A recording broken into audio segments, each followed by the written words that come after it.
Africa is building a superhighway connecting 3 countries. It will span over 2,000 kilometers and includes everything from roads to pipelines to luxury resorts. It's almost as if Africa is building its own version of China's Belt and Road Initiative. Upon completion, the corridor will completely change the face of Africa and trade around the world. However, this has been said for many previous projects in the region. Will this corridor live up to its hype, or will it follow the same trajectory as the other failed ventures? The corridor is officially called the Lamu Port South Sudan Ethiopia Transport Corridor, or LAPSSET for short. As its name indicates, the 3 stakeholders are Kenya, Ethiopia, and finally South Sudan. Each country has different reasons for participating in this project. For Kenya, it's an opportunity to build a new seaport called the Lamu Port. The nation currently relies heavily on the port of Mombasa. This port isn't just a major trade hub for Kenya, but is also a lifeline for countries like South Sudan, Uganda, Rwanda, and more. Its strategic location makes it a vital link in global shipping routes, connecting East Africa to markets in Asia, Europe, and America. As you can expect, Mombasa Port is crumbling under pressure. There's too much cargo and too little equipment to handle it. Containers spend an average of 5.6 days at the port, exceeding the global average of 3 to 4 days. To make matters worse, Mombasa Port relies heavily on paper-based records. It requires 12 days for cargo to receive clearance from the Port Authority. Most modern ports rely on digital record-keeping that allows them to clear shipments in just 6 days. Because of the port's poor performance, Mombasa lost an estimated 17% of transit cargo in 2024 to a nearby port in Tanzania. This is a worrying trend and one that will continue if no action is taken. To address these issues, Kenya is building another port along its coastline. Known as the Lamu Port, this new addition will position Kenya as a transport and logistics hub. It will have a depth of 17.5 meters, thereby allowing large ships like post-Suezmax vessels.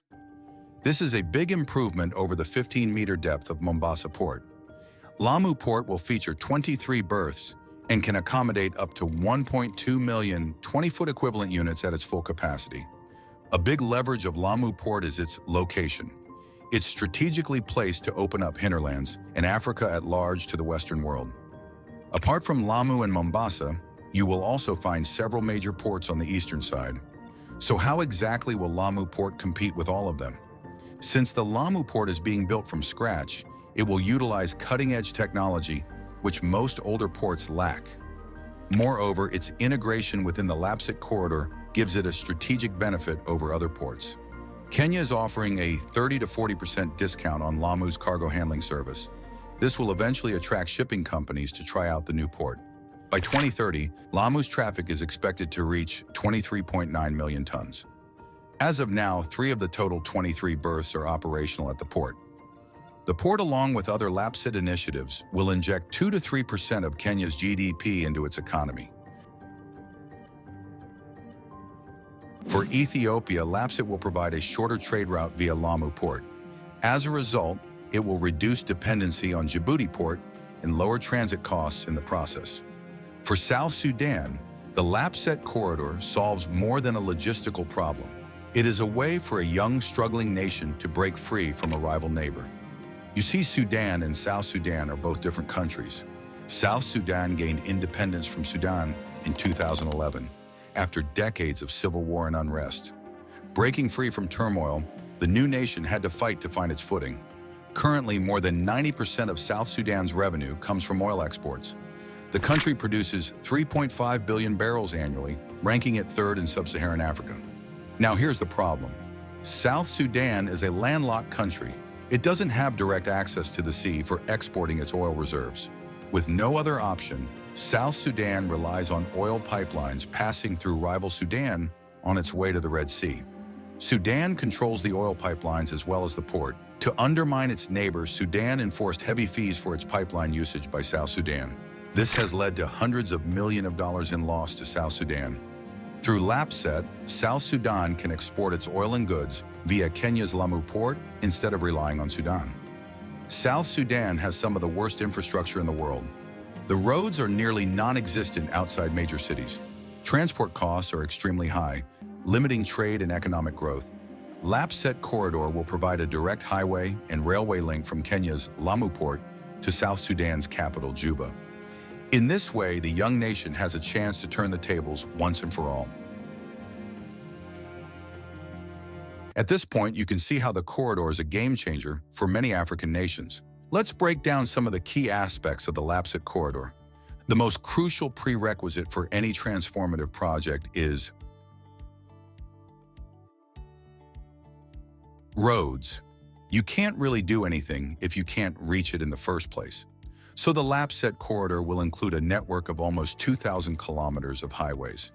These highways will connect key regions like Lamu and Isiolo in Kenya, Juba in South Sudan, and Addis Ababa in Ethiopia.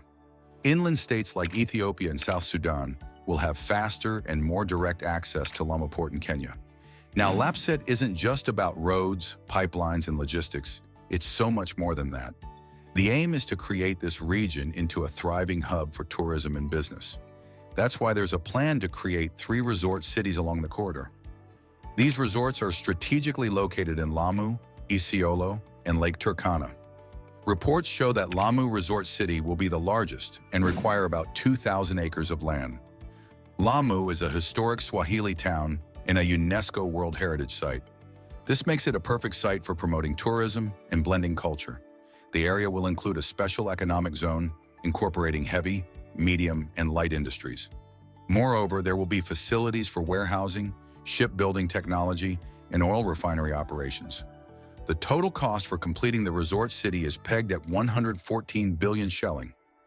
Isiolo Resort City will cost much less, but will have equally compelling attractions. There are plans to build 3 to 6-star hotels, a local art and craft museum, theaters, golf courses, and so much more.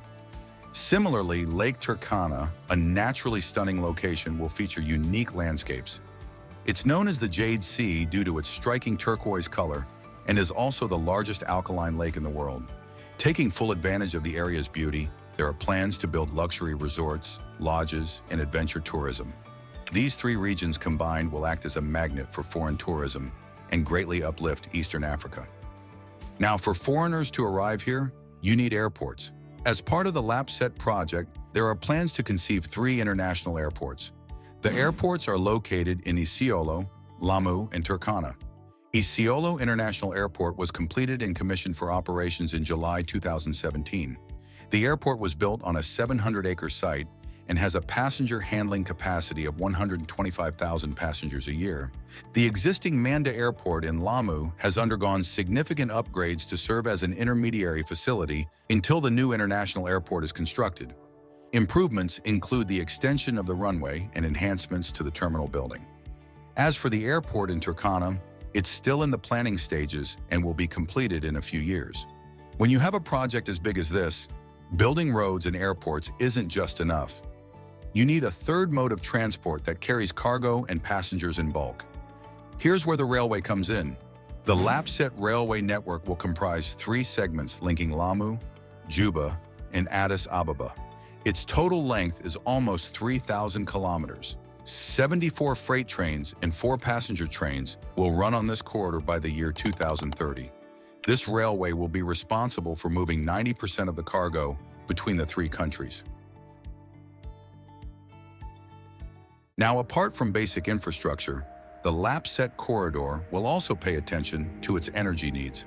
After all, a massive project like this requires surplus energy to run. It's no secret that Kenya and other members of LAPSSET face an acute energy crisis. In Kenya alone, residents can experience an average of 45 unplanned blackouts in a year. This is obviously quite frustrating and also hinders further economic development. The only logical solution is to tap inside the country's existing energy sources. Oil imports are too expensive to invest in anyway. So the plan is to turn the longest river in Kenya into an energy generation machine. This will include building a 700-megawatt dam on the Tana River. Known as the High Grand Falls Dam, this will be a massive undertaking by Kenya. Its reservoir could hold up to 5.6 million cubic meters of water for both irrigation and power supply. Phase 1 of the dam will add 5 Francis turbines with 100 megawatt capacity. Phase 2 will add 2 more turbines with the same capacity to meet the threshold. The dam is likely to enter commercial operation by the end of this decade. Work on the transmission lines is also being carried out to provide connections to other parts of the LAPSSET Corridor. Now let's zoom out a little bit. Can a project as massive as the LAPSSET be successful in an unstable climate, or is it too big to fail? LAPSSET dates back to 1975 when the project was initially proposed. The government of Kenya undertook a feasibility for a second deep sea port at Lamu. This was done under the supervision of the government of Japan. However, the project never took off due to financial constraints, as well as skepticism over its viability. LAPSSET had a rebirth in the early 2000s as part of Kenya's vision for 2030. Even though LAPSSET involves 3 countries, the corridor is a flagship project under the Kenyan government. It's one out of the total 124 flagship projects under this scheme. Utilizing LAPSSET, Kenya aims to become a middle-income economy by 2030. The project was formally announced in March 2012 by the governments of Kenya, Ethiopia, and South Sudan to facilitate regional trade. This was just a year after South Sudan declared its independence, further solidifying the need for a project like LAPSSET. So what's the cost of realizing this great African dream? The most recent cost estimate shows a figure of $25 billion. However, it's highly unlikely that LAPSSET will be delivered within budget. The biggest and most obvious challenge is to secure sufficient funding.